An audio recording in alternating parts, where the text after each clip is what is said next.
মেহনত কম কিন্তু তাৰিফ জ্যাদা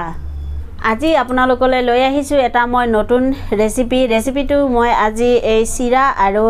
আলু দি এটা কাটলেট বনাই দেখুৱাম একদম সিম্পল এটা ৰেচিপি খাবলৈ একদম খুব ভাল এটা ৰেচিপি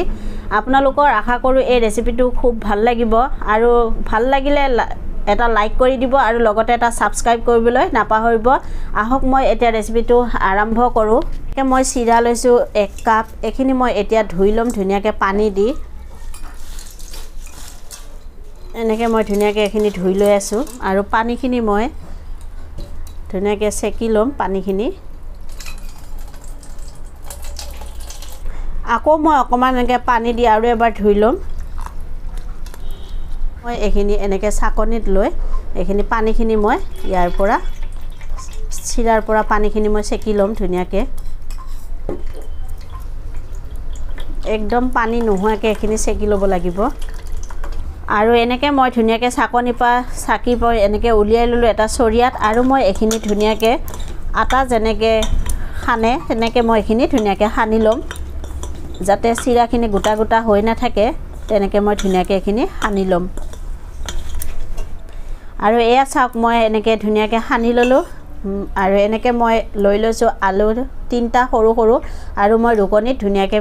পিছি লৈছো যাতে গোটা গোটা হৈ না থাকে এনেকে মই ধুনিয়াকে ৰুকনি ৰুকি এখিনি মই এতিয়া লৈ লৈছো আলুখিনি ইয়াত আৰু মই এনেকে ক্যাপসিকাম কাটি লৈছিলো আৰু ক্যাপসিকাম খিনি মই ধুনিয়াকে হাতে দি অকমান মানে মিহিকে খানি লৈছো আৰু এখিনি মই দি দিছো ইয়াত এতিয়া ক্যাপসিকাম খিনি এটা মই লৈছো ইয়াত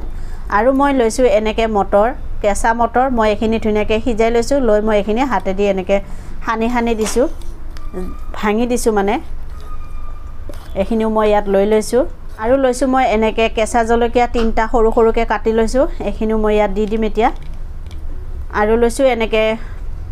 পিয়াজ মই সৰু সৰুকে কাটি লৈছো আপোনালোকে যদি পিয়াজ পছন্দ নকৰে তেতিয়া হলে আপোনালোকে নিদিলেও হ'ব নিদিয়াকেও এটো বনাব পাৰিব এখিনি মই এতিয়া ইয়াত দি লৈছো দিছো মই এনেকে গোটা ধনিয়া দিলে এই কাটলেটটো খাবলৈ ভাল হয় এনেকে মই গোটা ধনিয়া 1 চামুচ আৰু এনেকে লৈছো মই আদাখিনি মই ৰুকি লৈছো আদা মই লৈছো 1 চামুচ এখিনি মই ইয়াত দি লৈছো আৰু লৈছো মই এনেকে 1 চামুচ নিমখ লৈছো এনেকে ধনিয়া পাত সৰু সৰুকে কাটি এখিনিও মই ইয়াত দি দিছো এনেকে মই গৰম মছলা লৈছো মই এনেকে আধা চামুচ ৰেড চিলি পাউডাৰ লৈছো মই এনেকে 1 চামুচ চাট মছলা লৈছো মই 1 চামুচ চাট মছলা নহলে আপোনালোকে ইয়াত আমচুৰ পাউডাৰ দিব পাৰিব এখিনি মই ইয়াত দি লৈছো কেঁচা বাদাম মই অকনমান ভাজি এখিনি মই গুৰি কৰি আধা ভঙা কৰি মই এখিনি লৈ লৈছো এখিনি মই ইয়াত দিম আৰু আপোনালোকে যদি বাদাম পছন্দ নহয় তে নিদিলেও হ'ব দিলে মানে খাবলৈ ভাল লাগিব এই কাটলেটটো এখিনি মই ইয়াত 3 চামুচ দিছো আৰু দি আছো মই এনেকে পিঠা গুৰি মানে চাউলৰ গুৰিটো এখিনি মই দি আছো এনেকে 3 চামুচ ডাঙৰ চামুচ দি মই এখিনি 3 চামুচ দিছো এতিয়া মই এখিনি গুটেখিনি ধুনিয়াকে মিক্স কৰি লম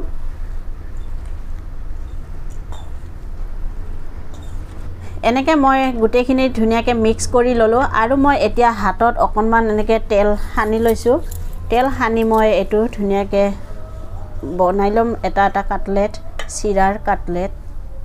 মই নেমুৰ আকাৰত লৈ লৈছো আৰু মই এখিনি এনেকে ধুনিয়াকে গোল কৰি লৈছো লৈ মই এনেকে কৰি ধুনিয়াকে গোল কৰি লম এই ৰেচিপিটো এটা ইম্পৰ্টেন্ট বস্তু কি জানে মেহনত কম কিন্তু তাৰিফ জ্যাদা ইমান এটা খুব ভাল ৰেচিপি আপোনালোকে বনাই খালে গম পাব খুব ভাল এটা ৰেচিপি এনেকে মই এখিনি ধুনিয়াকে সাইডটো এনেকে হাতৰ এই তলুৱা দি মই এনেকে কৰি লৈছো যাতে ধুনিয়া হয় ফাটি না যায় খুব সিম্পল এটা ৰেচিপি আপোনালোকে দেখিছে বনাইছো মই সিম্পল ভাবে এনেকে মই কৰি লৈছো এনেকে মই ধুনিয়াকে এখিনি কৰি লৈছো আৰু মই ইয়াত দি আছো এনেকে বগা তিল দি মই এখিনি ধুনিয়াকে দেখিব ধুনিয়া কৰি লৈছো আপোনালোকে তিল দিলেও পাৰিব নিদিলেও হ'ব মই কিন্তু তিল দিছো দেখিবলৈ ধুনিয়া হ'ব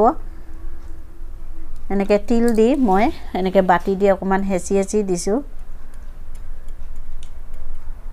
চাওক দেখিবলৈ ধুনীয়া হৈছে আৰু আপোনাকে তিল নিদি সিম্পল হিচাপেও বনাব পাৰিব আৰু মই এনেকৈ সম্পূৰ্ণ গোটেইকেইটা বনাই ল'ম এনেকৈ মই ধুনীয়াকৈ এখিনি বনাই ললো কাটলেট কিটা আৰু এনেকৈ আপোনালোকে বনাই পেলাই ফ্ৰিজত 3 দিন মান ষ্ট'ৰ কৰি ৰাখিব পাৰিব তাৰ পিছত আপোনালোকে এখিনি 3 দিনৰ পিছতো ডিপ ফ্ৰাই কৰি আপোনালোকে খাব পাৰিব আৰু মই এতিয়া আপোনালোকক একটা তেলত ভাজি দেখুৱাই আছো এই কাটলেট কিটা ভাজিবৰ কাৰণে মই এনেকৈ গেছত পেন এখন বহাই দিছো তাতে মই এনেকৈ তেল দি দিছো তেল মোৰ ধুনীয়া গৰম হৈ গৈছে এতিয়া মই এই তেলত এতিয়া এখিনি মই ভাজি লম তেল মই বেছি ইয়াত ব্যৱহাৰ কৰা নাই কম তেল ব্যৱহাৰ কৰিছো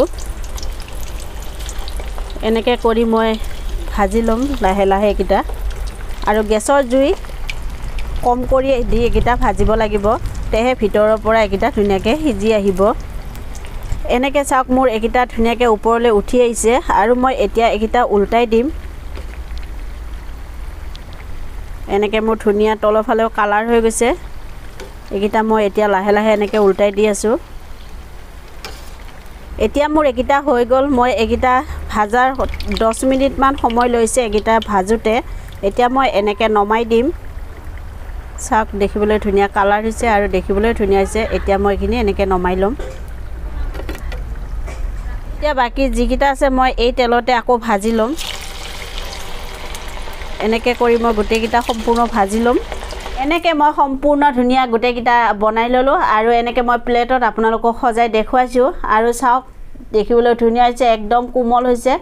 আৰু একদম তেল নাই আপোনালোক এনেকৈ বনাব আৰু ঘৰত বনাই খাব খাইও খুব ভাল লাগিব আৰু মোৰ এই ৰেচিপিটো আপোনালোকৰ যদি ভাল লাগে তেতিয়ালে প্লিজ এটা সাবস্ক্ৰাইব কৰিবলৈ কিন্তু একেবাৰে নাপাহৰিব আৰু লগতে এটা লাইক কৰি দিব মোৰ এই ৰেচিপিটো আপোনালোকে সকলোৰে লগত বেছিকৈ শেয়াৰ কৰিব আকৌ মই নতুন ৰেচিপি লৈ আপোনালোকৰ ওচৰলৈ আহিম আজিলৈ ধন্যবাদ